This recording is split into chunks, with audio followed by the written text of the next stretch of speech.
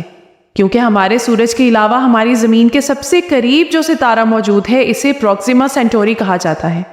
اور یہ ہماری زمین کے سب سے زیادہ قریب ہونے کے باوجود بھی 4.24 لائٹ ایئر کے فاصلے پر ہے۔ اس کی زمین سے دوری کو سمجھنے کے لیے یوں سمجھ لیجئے کہ اگر وائجر 1 کا رخ اس کی طرف کر دیا جائے تو اسے اس ستارے تک پہنچنے میں 70,000 سال لگ جائیں گے۔ ناظرین، اگر زمین اور پروکسیما سینٹوری کے درمیان ایک سیدھی سڑک بنا دی جائے، جو کہ ممکن نہیں ہے، لیکن سمجھنے کے لیے فرض کریں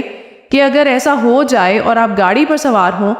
جو 100 کلومیٹر فی گھنٹہ کی رفتار سے مسلسل چل رہی ہو، تو اسے اس ستارے تک پہنچنے میں کائنات کے بننے سے بھی 6 گنا زیادہ وقت لگے گا،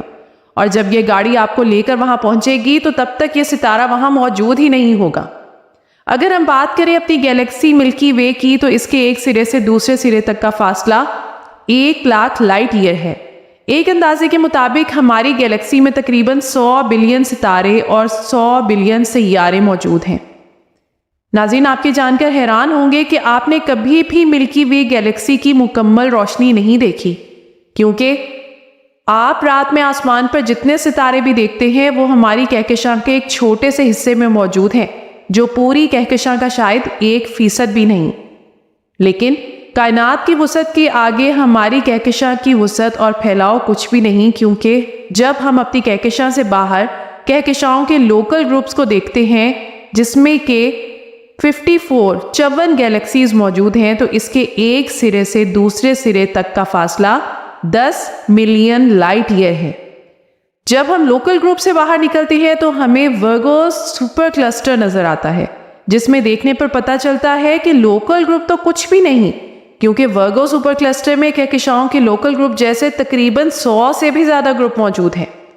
ناظرین، ورگو سپر کلسٹر کے ایک سرے سے دوسرے سرے تک کا فاصلہ 110 ملین لائٹ ایئر ہے۔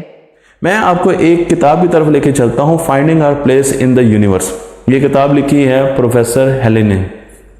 اور انہوں نے اس پورے سسٹم کو بتایا ہے۔ انہوں نے جب سیمولیشن بنائی، میں سیمولیشن آپ کو دکھا بھی رہا ہوں، تو اس سیمولیشن میں جتنی بھی گلیکسیز ہیں ان کو 3D ماڈل میں پلاٹ کیا گیا۔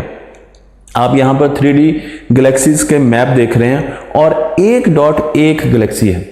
کائنات کی وسعت ابھی ختم نہیں ہوئی، کیونکہ ورگو سپر کلسٹر کے بعد لینیاکی سپر کلسٹر آتا ہے، جسے دیکھنے پر علم ہوتا ہے کہ ورگو سپر کلسٹر تو اس میں ریت کے ایک ذرے کے برابر ہے، کیونکہ یہ سپر کلسٹر تقریباً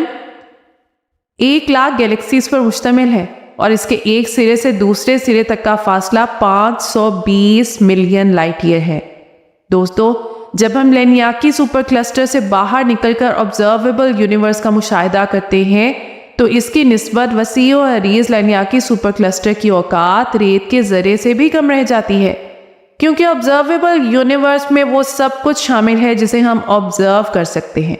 ایک اندازے کے مطابق آبزرویبل یونیورس میں 2 ٹریلین کے قریب گیلیکسیز موجود ہیں، جو کسی نہ کسی لحاظ سے ایک دوسرے سے منفرد ہیں۔ لیکن اب ہم پوری کائنات کا سٹرکچر جتنا ہم اب تک ہم نے مشاہدہ کیا وہ ہم دیکھ چکے ہیں۔ آپ یہاں پر اگر اپنا ایڈریس لکھنا چاہتے ہیں تو آپ بتا سکتے ہیں کہ میں عدیل امتیاز رحیمیہ خان میں رہتا ہوں، جو کہ پاکستان میں ہے، پلینٹ ارتھ سولر سسٹم میں موجود ہے، اورٹ کلاؤڈ کے اندر، جو کہ موجود ہے لوکل انٹرسٹیلر کلاؤڈ میں، local cavity, Orion arm, Milky Way galaxy, local group, Virgo super cluster, یہ ساری چیزیں ہم نے ڈسکس کی ہیں۔ لینیا کا کیا، سپر کلسٹر، اور پھر ہم یونیورس میں موجود ہیں۔ آبزرویبل یونیورس میں موجود گیلیکسیز کے ستاروں کا اندازہ لگایا جائے تو ان کی تعداد پوری زمین پر موجود ریت کے ذروں سے بھی زیادہ ہے۔ زمین سے آبزرویبل یونیورس کی کسی بھی ایک سائڈ تک کا فاصلہ 46.5 بلین لائٹ ایئر کے برابر ہے، جس کا مطلب ہے کہ آبزرویبل یونیورس کے ایک سرے سے دوسرے سرے تک کا فاصلہ تقریباً 93 بلین لائٹ ایئر ہے۔ لیکن سب سے زیادہ دلچسپ اور الجھا دینے والا سوال یہ ہے کہ آبزرویبل یونیورس سے آگے آخر کیا ہے، کیونکہ آبزرویبل یونیورس تو کائنات کا وہ حصہ ہے جسے ہم دیکھ سکتے ہیں، اور ممکن ہے کہ اس سے باہر اتنی وسعت ہو کہ جسے ہمارا ذہن کبھی تصور ہی نہ کر پائے۔ ہم یہ نہیں جانتے کہ آبزرویبل یونیورس سے باہر کیا ہے، اور اس کی وجہ ہے کہ اس کے باہر سے آنے والی روشنی ابھی ہم تک پہنچ ہی نہیں سکی، کیونکہ ہماری کائنات کی عمر اس فاصلے سے کم ہے، اور کائنات کے کچھ حصے تو ایسے ہیں کہ جہاں سے کبھی بھی روشنی ہم تک نہیں پہنچ پائے گی، اور اس کی وجہ یہ ہے کہ ہماری زمین سے بہت دور کائنات روشنی کی رفتار سے بھی زیادہ تیزی سے پھیل رہی ہے، اور یہاں سے آنے والی روشنی کبھی بھی زمین پر نہیں پہنچ سکتی۔ ناظرین، آپ کے بات جان کر حیران رہ جائیں گے کہ اگر انسان امورٹل بھی ہوتا، یعنی اسے کبھی موت نہ آتی، تو بھی کائنات کے کچھ حصے ایسے تھے جنہیں وہ نہیں دیکھ سکتا تھا، اور یہ بھی ممکن ہے کہ آبزرویبل یونیورس جس کی وسعت میں ہم کھو جاتے ہیں اور اسے ہی اپنی کل کائنات سمجھتے ہیں، دراصل یونیورس کا 1% بھی نہیں، اور کائنات اس سے کہیں زیادہ وسیع ہو۔ دوستو، کاسمک تھیوری آف انفلیشن کے مطابق، جسے ڈاکٹر ایلن گوتھ نے پیش کیا، ممکن ہے کہ ہماری کائنات ہماری اب تک کی آبزرویبل یونیورس کی نسبت 150 سیکسٹیلین گنا بڑی ہو۔ اگر آپ سیکسٹیلین سے کنفیوز ہیں تو ایک سیکسٹیلین میں ایک کے بعد 21 بار زیرو آتا ہے۔ اگر ایسا ہے، اس فرق کو آپ اس طرح سمجھ سکتے ہیں کہ ہماری آبزرویبل یونیورس، جسے ہم اپنی کل کائنات سمجھتے ہیں، اس کا سائز ایک بلب جتنا ہے، جبکہ اس کے مقابلے میں ساری کائنات کا سائز جو آبزرویبل یونیورس کے باہر موجود ہے، ڈوارف سیارے پلوٹو جتنا ہے۔